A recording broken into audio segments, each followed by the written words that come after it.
we formed under the premise of bringing together primary care professionals and passionate people with a wide range of expertise and interest together to develop products that maximally have healthcare relevance. Introducing the concept that we decided to push forward on this weekend is AJ Shergill. Thank you very much. Quick show of hands, how many people here snore? Wow, and I bet if I had your spouses out here, there would be a lot more hands in the air. About 50% of people who snore actually suffer from sleep apnea. But sleep apnea goes way beyond snoring. It's a major health problem, which is quite widespread throughout the world. In the United States alone, we have about 25 million people who suffer from sleep apnea. And 80% of these people are estimated to still be undiagnosed with this condition. If you look broadly at people with sleep disturbances itself, there are about 50 to 70 million people in the United States alone. Sleep apnea, if it's not treated, leads to lots of chronic medical issues such as heart failure and diabetes. It has been shown to actually increase mortality and additional things that we don't normally think of, but it leads to more traffic accidents and workplace accidents as well because of deprived sleep. The costs to society are very well documented in the literature, and this is just an example of that. So the current diagnostic standard is to do a polysomnogram in a sleep lab or a home health study. And yet 80% of the cases are still undiagnosed. Well, why is that when we have a gold standard test? The answer to that is fairly simple. It's an expensive test. It's an invasive test in the sense that it costs you time and effort to actually make an appointment, get into the clinic to do the test, or even at home to pick up a device and return it. So that leads to most people not getting tested. And the overall awareness of sleep apnea is rising quite rapidly. So our solution is the Somnos.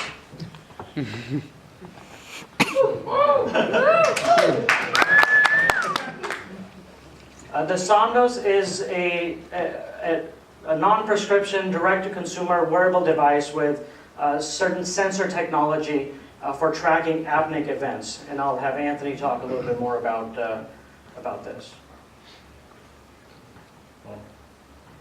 Well, the value proposition, first I should mention, is that we are trying to position this as something that can get more people to the gold standard test by actually showing them, rather than simply a doctor telling them, that they're having these apneic events at night when they stop breathing, up to 100 times overnight. All right, so we conceptualized this wearable to have 4 different kinds of sensing. Acoustics, to look at airflow. Chest expansion, look at contraction. Oxygen concentration in the blood, and heart rate.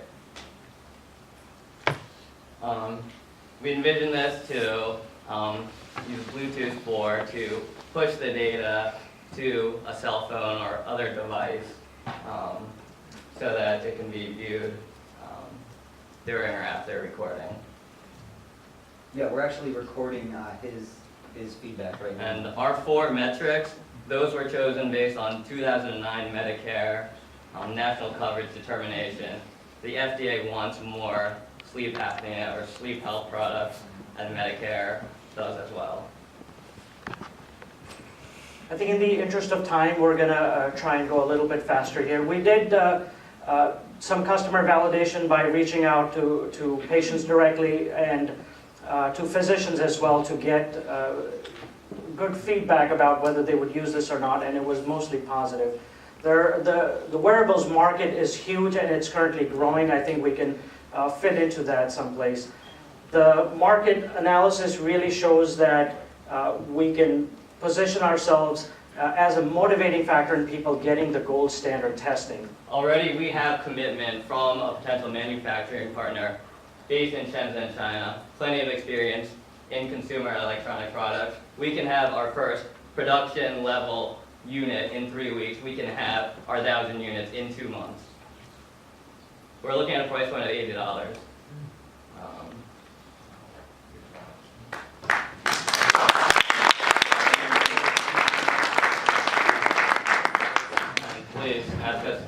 question. So I applaud you for looking at this patient population, because it's a tough group of patients and it's underserved and they really do need help. The direct-to-consumer is always a tough deal. $80 isn't a lot, but these are people who don't want to go for help a lot of the times and don't even know they have a problem. Do you envision that somehow, or did you talk to anyone about wellness reimbursement and that kind of thing? And from a proprietary standpoint, are you using off-the-shelf devices and combining them, which would be unique in this kind of thing, or what's the thought there? We are taking very simple microelectronics detection, and we are building a novel product. There's no existing product that is so uninvasive to hit those 4 metrics. So we are this unique product that is at this intersection of the wearables market and the sleep apnea screening market. To help with the cost, one thing that we're going to do is actually turn some of the sleep study labs into advocates, in the sense that because we can help get people to their study, they would reimburse the person for part of the cost of the unit. So that's one way that would lower the cost. So we could be referral partners, sending people out to them, pushing them out for the actual studies, and perhaps have some referral reimbursement from them. Those prices are comparable to expended bandaging material from the large market for that. So the device you have on and the apps, is it, did the team build it over the 2.5 days? The team decided not to focus on the app development and the microelectronic prototyping. It's well within our capabilities. We have all the components upstairs. We chose to focus on the market, reaching out to our network of manufacturing, physician contacts. We built a mock UI, how the reports will look on, so we have an understanding of what reports are we capturing and what data. I think it was much more important for us to actually investigate the FDA requirements and that space to make sure that we were onto a valid path here. So that's what we spent most of our time. Yeah, it looks like you've made a lot of progress with it. It's very, very cool. I have a question with the data.